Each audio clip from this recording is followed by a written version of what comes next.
Doctor Humayun मोमिन साहब, पाकिस्तान तहरीक इंसाफ ये जो निगरां मामला चल रहे हैं निगरां हुकूमत के, इसमें बिल्कुल गैर मुतल्लिक है।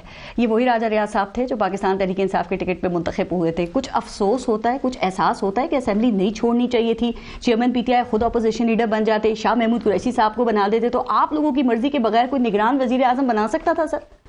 बिस्मिल्लाहिर्रहमानिर्रहीम। देखिए पारस, इस तरह होता है कि जो आपके पॉलिटिकल डिसीजंस होते हैं ना, ये उस आप बेस करते हैं एक पॉलिटिकल एक्यूमेन के ऊपर। पॉलिटिकल एक्यूमेन बेस करती है ऑन कॉन्स्टिट्यूशन की जो क्लॉजेज होती हैं और मुख्तलिफ जो उसके बेस पे आप वो करते हैं, एंड यू बिलीव कि यहाँ पे एक फेयर प्ले होगा और कॉन्स्टिट्यूशन की वायलेशन नहीं होगी और उस लिहाज से चीज़ें होंगी, तो आप अपने डिसीजन उस पे लेते हैं।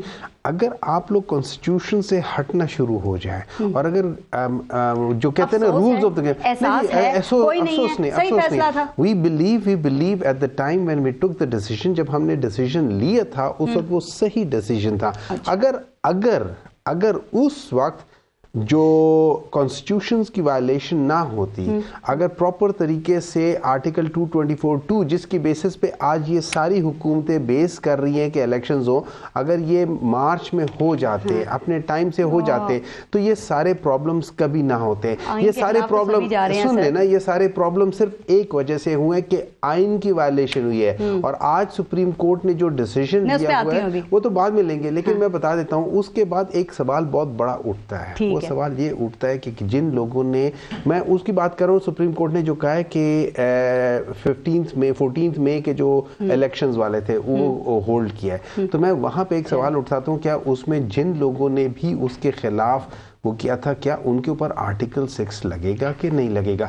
तो सवाल ये होता है, देखें, जब आप एक नॉर्मल पाथ, एक नॉर्मल कॉन्स्टिट्यूशन की वायलेशन करते हैं, आप ये बात करेंगे, बड़े सवालात उठ जाएंगे, फिर सवाल कासिम सूरी का भी हो जाएगा, चूंकि आइन की वायलेशन वहां भी की गई थी। मुझे ये बता दें कि अभी जो निगरान वजीर आजम के हवाले से नाम चल रहे हैं, आपके ख्याल में मौजू कौन हो सकता है, या आप समझते हैं वो जो असल नाम है वो आखिर में ही आएगा? देखिए, मैं पर्सनली ये समझता हूँ कि जो असल पत्ते होते हैं, तुरब के पत्ते होते हैं, वो आप आखिर में रखते हो, शुरू में आप फीलर्स कर रहे हो। कौन रखता है आखिर में? आपको भी पता है, मुझे भी पता है, एंड अगर आप पूछना चाहती है तो मेरे लिहाज से एस्टैब्लिशमेंट, अगर आप उसका नाम लेना चाहती है तो एस्टैब्लिशमेंट करती है।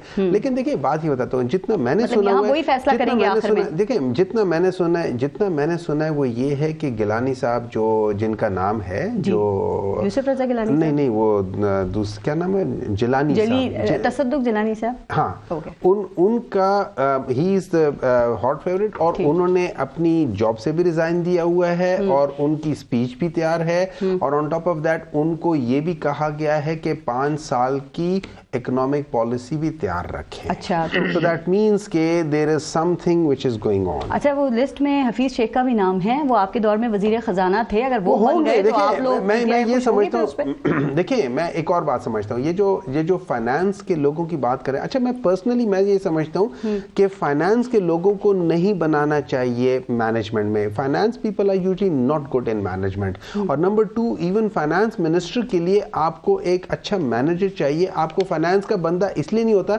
अगर मैं फाइनेंस का एक्सपर्ट हूं, लेट्स से मैं फाइनेंस वाला बंदा हूं, तो मैं अपनी बात बीच में डालूंगा, मैं उन कमेटी में जो लोग हैं उनकी बात इतनी नहीं सुनूंगा। यही वजह है, देखिए यही वजह है कि आप फाइनेंस का जो मिनिस्टर है उसको फाइनेंस का बंदा ना रखे, उसको वो अपने साथ एक फाइनेंस की टीम लेकर जाए और उनकी बात सुन के फिर वो डिसीजन ले। अगर हम फाइनेंस के बंदे को लेकर चलेंगे तो वो औरों की बात, जैसे एक डॉक्टर दूसरे डॉक्टर की बात नहीं मानता, एक फाइनेंस वाला बंदा दूसरे फाइनेंस वाले की बात नहीं मानेगा। जो भी निगरान वजीर आजम बनेगा, आपको लगता है 3 माह के बाद चला जाएगा? मुझे नहीं लगता, मुझे इसलिए नहीं लगता है, जो इन लोगों ने इलेक्शन एक्ट में चेंजेस लेकर आए हैं, जो इन्होंने केयर टेकर गवर्नमेंट के इख्तियारात बढ़ा के कर दिए, वहां उन्होंने बैलेंस ऑफ पावर को टिल्ट कर दिया towards the non political forces. ठीक है, तो क्या फिर आप एक दफा फिर सुप्रीम कोर्ट जाएंगे, सुप्रीम कोर्ट का रुख करेंगे, चैलेंज करेंगे? देखिए जिस वक्त देखिए वो कहते हैं ना, let's cross the bridges as they come, ठीक है? तो जिस वक्त ये चीजें होनी शुरू होंगी, जब 90 डेज, हाँ, इस डिसीजन के बाद एक चीज सामने जरूर आएगी कि 90 डेज के अंदर इलेक्शंस का एक जो प्रॉब्लम है वो उनके ऊपर आके बैठ जाएगा, तो वो कॉन्स्टिट्यूशन की वायलेशन शायद फिर भी कर ले, शायद ना करें। आज जो सुप्रीम कोर्ट का फैसला है, क्या ख्याल है कि इससे पार्लियामेंट का जो इख्तियार है, आप समझते हैं कि वो मुतासर हुआ है या फिर अदलिया की आज़ादी साबित हुई है? دیکھیے میں آپ کو ابھی رانا صاحب پہلے کہہ رہے تھے کہ اگر کسی کو مرد کو عورت کہہ دیں تو وہ ٹھیک ہے، تو میرا سوال یہ بنتا ہے کہ اگر پارلیمنٹ میجورٹی بیسس پہ مرد کو عورت کہہ دے، عورت کو مرد کہہ دے، تو وہ بھی تو نہیں ہوتا نا. دیکھیں آپ نے جو لاز بنانے ہوتے ہیں ان کی کوئی بیسس ہوتی ہے، ٹھیک ہے. اب یا تو ہم اپنے کانسٹیٹیوشن کو بدلیں. ہمارے کانسٹیٹیوشن میں مختلف آرٹیکلز ہیں جو کہ پچھلے 1973 آنورڈز یا ہم اس کو بہتر کرتے آ رہے ہیں یا ان نوئنگلی ہم ان کو خراب کرتے آ رہے ہیں. اب اس میں آرٹیکل جو اگر ہم دیکھیں اس وقت جتنے بھی حالات خراب ہوئے ہیں، میری نظر میں یہ صرف اس وجہ سے ہوئے کہ ہم نے کانسٹیٹیوشن کی وائلیشنز کی ہیں.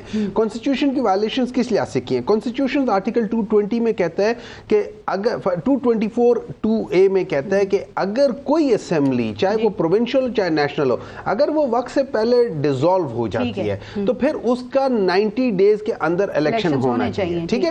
اب دس از ون تھنگ، اس میں کوئی ifs and buts نہیں ہے. اور اس کے اوپر 10 فیبروری کو لاہور ہائی کورٹ کا بھی ڈیسیجن ہے. بات کا جواب تو دے رہے ہیں، لیکن آپ نے سنا رانا صاحب نے ایک اور بات بھی کی. انہوں نے کہا جب سپریم کورٹ براہ راست فیصلے کرتی ہے تو جو متاثرہ فریق ہے اس کے پاس اپیل کا حق بھی ہونا چاہیے. میں ایگری کرتا ہوں، محروم نہیں ہونا چاہیے. میں ایگری کرتا ہوں. میں اس دیکھیں جو ان لوگوں نے بات کی ہے اس میں آپ کو آرٹیکل 184 کے اندر 184(3) کے بعد 184(4) لانا پڑے گا.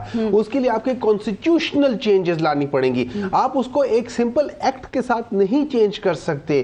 آپ ایکٹ بنا سکتے، your act can not goes and surpass your constitution. Act constitution کے انڈر ہوتا ہے. اچھا اس کے بعد دوسری بات تھی آرٹیکل 220 یہ کہتا تھا جتنے بھی فیڈرل اور پروونشل جو ادارے ہیں ان کو کہتا ہے کہ آپ الیکشن کمیشن کی مدد کرو تاکہ یہ الیکشن ٹائم پر ہو. آرٹیکلز بہت کچھ کہتے ہیں سر.